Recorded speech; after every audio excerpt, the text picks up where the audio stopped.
आज के इस क्लास में पढ़ने वाले हैं कार्य प्रगति से आशय meaning of work in progress. ठीक है, कार्य प्रगति पर आशय क्या होता है कि जब ठेका कार्य का कुछ भाग पूरा कर लिया गया हो परंतु कार्य पूर्ण रूप से संपन्न नहीं हुआ हो तो इस कार्य को चालू कार्य अथवा क्रियमाण कार्य कहा जाता है। मतलब क्या होता है कि जो ठेके का कार्य था वो उसका कुछ भाग कर लिया गया पूरा और कुछ भाग ऐसा है जो अधूरा भी कंप्लीट नहीं हुआ, अधूरा है, तो ऐसे कार्य को क्या कहेंगे, कार्य प्रगति पर है या वर्क इन प्रोग्रेस कहते हैं। उसके बाद अपूर्ण ठेका क्या होता है, इनकम्प्लीट कॉन्ट्रैक्ट। देखो अपूर्ण ठेका वे ठेके हैं जो वित्तीय वर्ष तक पूरा नहीं हो सके, ठीक है, अर्थात दिए गए समय के अनुसार पूरा न किए गए हों।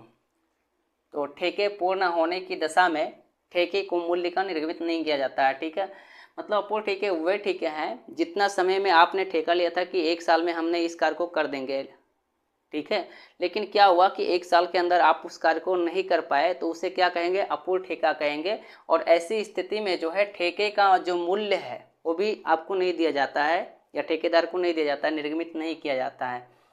अप्रमाणित ठेका क्या होता है, अनसर्टिफाइड कॉन्ट्रैक्ट। देखो अप्रमाणित ठेका जो है ऐसा कार्य जो ठेकेदार द्वारा पूर्ण कर लिया गया, ठीक है, जो ठेकेदार द्वारा पूरा कर दिया गया परंतु आर्किटेक्ट द्वारा उसे प्रमाणित नहीं किया गया, उसे कार्य पूर्ण परंतु अप्रमाणित कहा जाता है। और इस कार्य का मूल्यांकन लागत पर किया जाता है। मतलब क्या हुआ कि ठेकेदार ने कार्य को पूरा कंप्लीट कर दिया लेकिन जो उसका आर्किटेक्ट है वो प्रमाणित नहीं किया, तो ऐसे कार्य को क्या कहेंगे, ऐसे ठेके को अप्रमाणित ठेका कहा जाता है।